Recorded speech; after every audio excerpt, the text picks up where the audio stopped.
Hi everyone, it's Patty, the Naughty RN. I wanted to join you today and show you how to make these real cute Suzette stitch washcloths. They're real easy, simple stitch. They make the perfect dishcloth or washcloth. The texture on it's great and they're very drapey.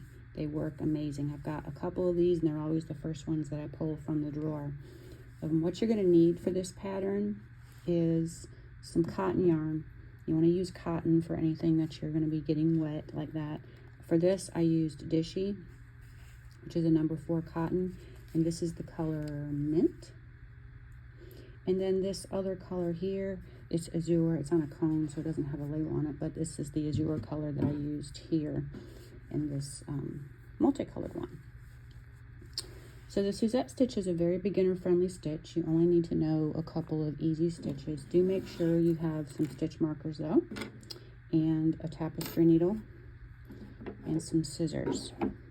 Now I used a number 6 hook, if you can see that there. The yarn does call for a 5.5, but I prefer the drape of the 6. I'm a bit of a tighter crocheter than many. And to get this pattern started, you can really make this any size you wish. You really only need to know the pattern repeat. And all you need to do to start is a chain of an even number. So get that slip knot on your hook. And then for the washcloths here, I did a chain of 32. I'm not going to do 32 here because I want to show you the stitch itself. But do a chain of 32 for that washcloth. So 1, 2, 3, 4, 5, 6, 7, 8, 9, 10 for our purposes. So there is my 10 stitches, remember, for the washcloth. In about the 8.5 inch size, that would be 32 chains. Now I do like to work in the back bump of my chain instead of the top chains here. I think it just makes a really nice edge. It's also much easier to put on your border if you so choose. So that's what I'm going to do.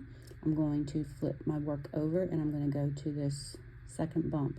1, 2, and I'm going to work a single crochet.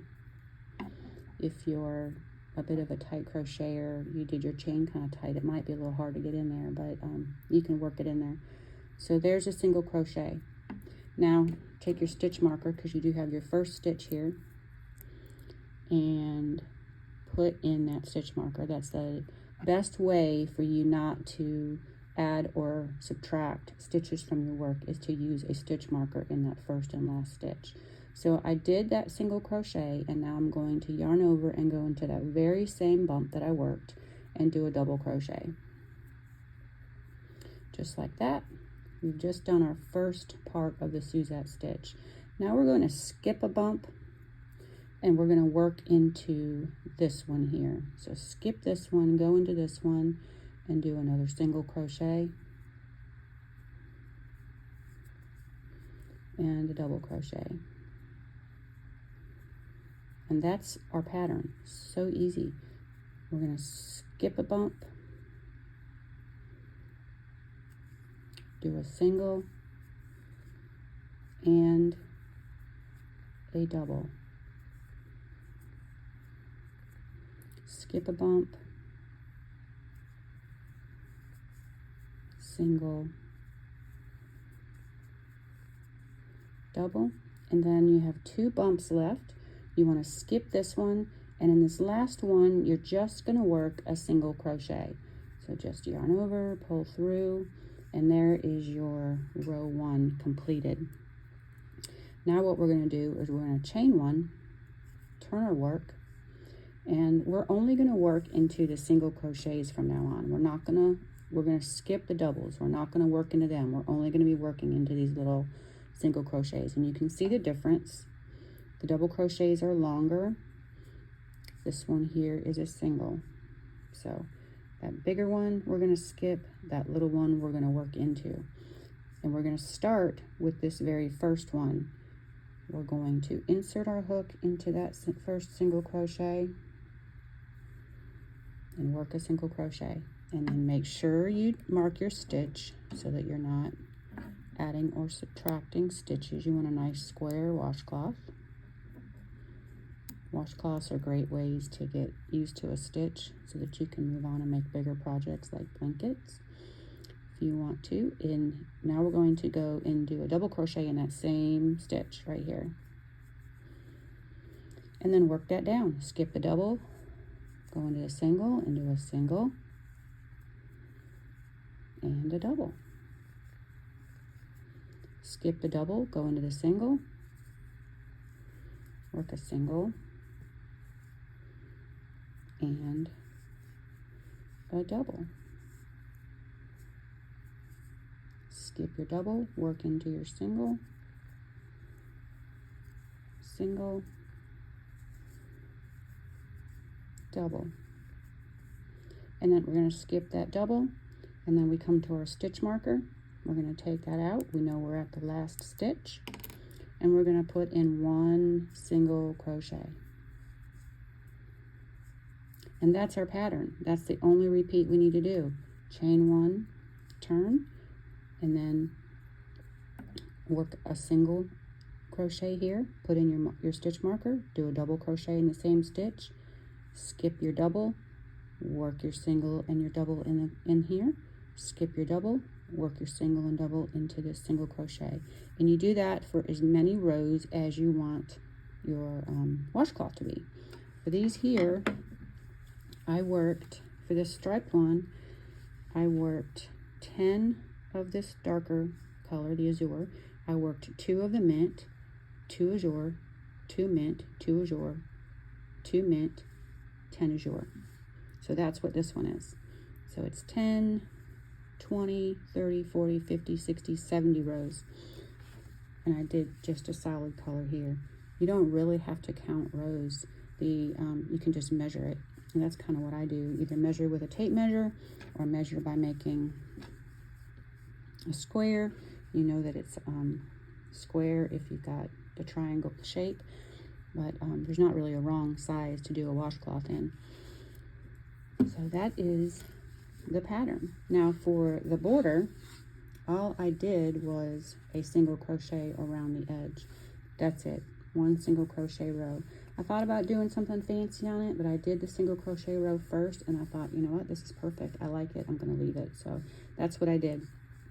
You want to, when you get to the size you want, you're going to, in your corner,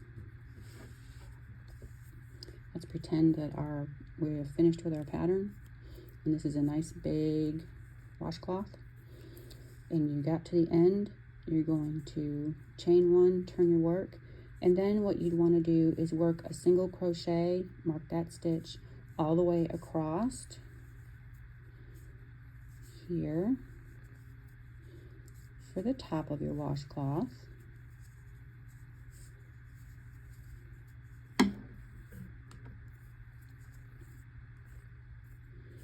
And the stitch marker is the same color as my yarn.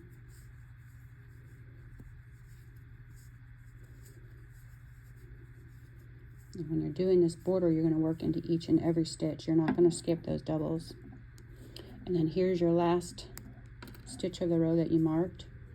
So you're going to insert your hook, do a single, and then for these corners, I did one single, chain two, one single.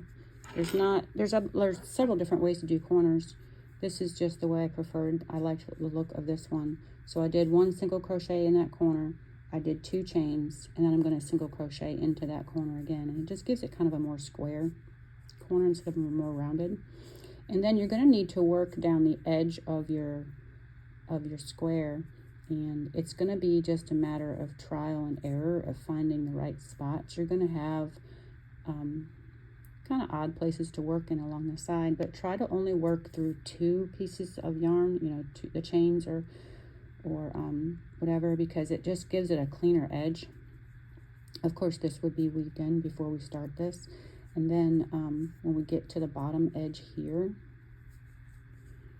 we're going to work a single, chain 2, and a single.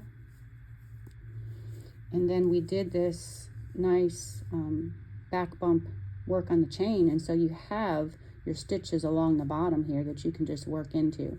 And these skip chains are a little hard to get into, but just do the best you can. It's really worth the effort to try to get that nice clean edge and evenness to it. And it doesn't matter if it's not even the exact same two pieces of yarn, as long as you get through two. See, I can kind of piece my way into that one. It's going to look really good. And then go into this one. See how good that looks? Just kind of work your way into that chain row the best that you can, and as evenly as you can, because if you work it through evenly, it'll lay flat. You'll know that if your project is starting to ripple, that you have too many stitches, especially along the edges. If you're starting to ripple, that means you have too many stitches. So just take some out, go back and space them out a little bit more until you get the rippling out. If it puckers, that means you don't have quite enough. So you just want to work your stitches until they lay nice and flat like that. It's not a hard and fast rule, but usually it's 1 stitch for every single crochet, 2 for doubles. You have singles all along this one edge, so you should be able to work 1 for each row. You can kind of see it better in that different colored here. Now for this one here, I did carry the yarn up the side. I didn't cut the yarn for each of these rows.